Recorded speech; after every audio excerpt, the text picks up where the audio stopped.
What's up everybody, welcome back to the channel guys. Today we're going to be discussing OTBT's first week sales, where it debuted on Billboard, all of this stuff. So with all this being said, we're just going to dive on into the video. Now a couple things to keep in mind is that Iann is obviously not a full mainstream artist yet. Obviously he had Mood that did really well, and he's had a few songs go gold and do some numbers for him, but for the most part Iann is still not a known name. You don't know when he's going to drop unless you're into the community, and I think a lot of people were expecting him to sell more or do something a little bit better than this, which honestly where everything debuted at, what everything sold is exactly what I would have expected from Iann's project. Honestly, maybe a little bit better than what I expected. So I want to go over and discuss real quick. Obviously Iann has 3 other projects released before On to Better Things, if you count I'm Gone and Nothing's Ever Good Enough as projects. Obviously they're like EPs, but there's speculation on the first week sales of I'm Gone. I found this through a Reddit because obviously I couldn't find the actual sales numbers, but people estimated that it was around 12 to 15k first week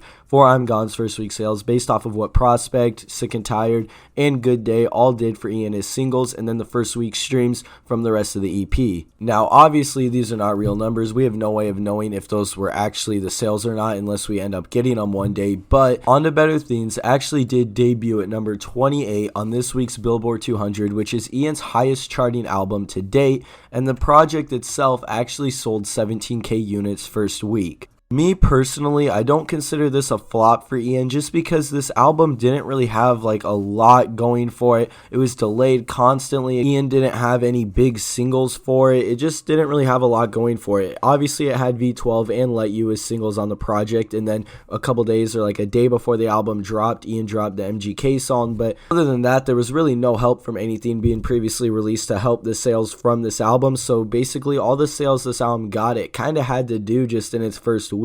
And this is obviously without merch bundles, and we saw Golden, who had Mood on his album, and a couple songs that I would consider bigger than Let You and V12, like Coco, that was on Golden's album, and Golden sold around the same as Iann, a little bit higher, but roughly the same, both without merch bundles, and Golden had Mood on his album. So if you take all of that into account, honestly, this isn't a flop for Iann by any means. I don't really see how you could consider it one. This is the highest everything he's done. He debuted his album the highest on the Billboard he ever has. It's his highest first week sales he's ever sold, and he basically did what Golden did without having Mood on his album. So I don't really know how you could consider this a flop for Iann's level. I mean, I know some people probably considered him to do better just because of Mood or because of a few things, but honestly, at the end of the day, that's not Iann's song. That didn't even get to go on his album, and I think a lot of that criticism should go towards Golden a little bit more, expecting Golden to sell more after coming off of hits like that. Obviously, I'm not trying to say to hate on Golden. I'm just saying that I don't really see where a lot of this criticism is coming from. I don't know what people even expected Iann to do. Honestly, I was expecting Iann to do anywhere from 10 to 20k units first week, so